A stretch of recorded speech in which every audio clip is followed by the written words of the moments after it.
It does take us to our talk of the tape, the fate of stocks this summer and whether there's enough momentum to keep them climbing. Let's ask Trivariate founder and CEO Adam Parker. He's back with me. Right there he is at Post 9. Hello. Welcome back. Thanks for having me. So how does the markets feel to you now that we've turned the page to June? I thought it was really interesting the last couple of days. Yields down, stocks down. Haven't really seen that. And just as I was about to say that to top the show, we have a little bit of a turn today. Russell. Yeah. You know, when I was on with you a couple weeks ago with Joe Terranova, we had a debate about whether a vacuum of information would be bearish or bullish. Remember, he was sort of this notion of, oh, now there's no news out, so we'll trend lower.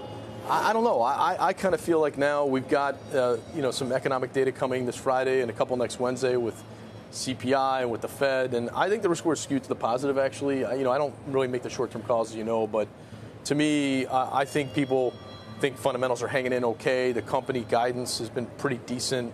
The conferences so far in the last week or two, nobody's really taken down numbers a lot. So I don't think the fundamentals are deteriorating at a rapid enough rate that would indicate we're going to have like a growth scare this month. Well, I mean, I was wondering if you think we're having that now.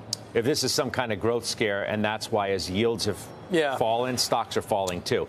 But you're suggesting it's a scare. Well, that doesn't mean it's a reality. The area that I feel most valid about the scare is software, because as you saw, whether it's Salesforce, or CRM or WDay. Yeah, a lot of these big companies that every growth manager owns at least a couple of the stocks we just listed off, if not all of them. They're down 25-30% in the last 3 months, and they're down for reasons that you can't just say, oh, now it's cheaper. You have to say, like, is there risk to that? I mean, I think we counted 19 software companies that were down 10% or more last week. You said you wouldn't buy the dip either. And I feel worse about it. Exactly. So that's an area where I think the growth scare feels a little bit more merited, or I need to see some confidence that's not real. Was it a growth scare? Or is it just money is being diverted to more direct AI plays and players? Yeah, that could be, because you've seen, some of the, obviously NVIDIA goes up every day, but even some of the other semis, Analog Devices had a huge move this month, which is a real company.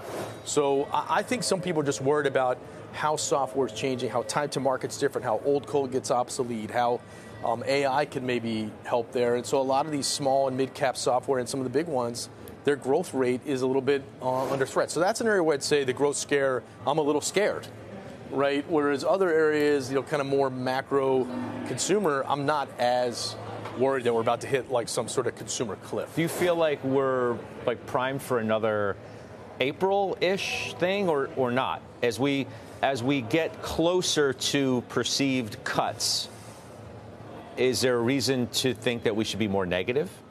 I mean, I ask you that, I guess, with a tinge of skepticism that as we move closer to the time where they're actually, we think, going to cut, are you really going to get negative now?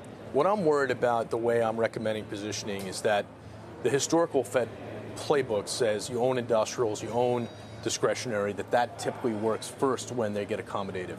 We upgraded industrials a couple weeks ago, just worried that I was too negative on that space, and retained the negativity on the discretionary companies, many of which have had monster moves in their stocks, either because of short squeezes or slightly less negative comps. So I kind of look at the world and say, all right, the stuff that's down that I'm, more worried about is software. The stuff that's up that I'm kind of worried about is retail.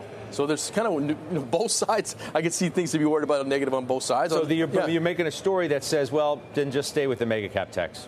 I like the mega cap techs. I like NVIDIA. I know he's signing women's clothing today, so I don't know if that's a sign of a local top for NVIDIA when your CEO starts signing people's clothing. But what do you mean, signing autographs? No, he was signing. It was like Talladega Nights. So you didn't see the X on that. You'll see it later. Look, I mean, I think if you're trying to figure out where you need exposure in this world, it's got to be these growth themes. It's AI semis. It's kind of life sciences and what that could bring. It's power. You've seen that from the utility sector. Yeah, was that real? I think it's real. What was that story? I think it's real. I think up 13% year to date. utilities? I think Altman from OpenAI saying that we don't have enough power for AI really awakened people. And I think that the odds you get these big 4 or 5, Mag 7, Mag 5 investing in nuke or investing in power is pretty high. So I can still buy utilities after that run? Yeah, I think so. That's right. When you say utilities, you got to be careful. You don't mean like, coal-fired fleets. Well, I don't mean every single utility, gas sets the marginal price. But the entire space has had a move.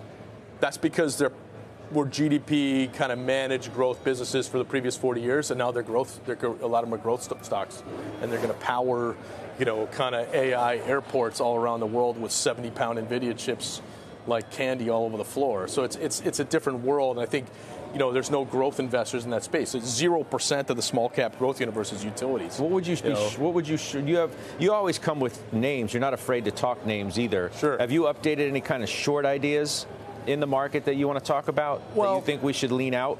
I mean, look, I definitely think these traditional retailers that have gone up are in your basket of short ideas. Obviously one I picked on a lot is Target in the last 18 months, and that was right, and then it was wrong, and then it was right again. But these businesses are impaired. They don't grow in the store. They don't add new stores, and they don't grow online.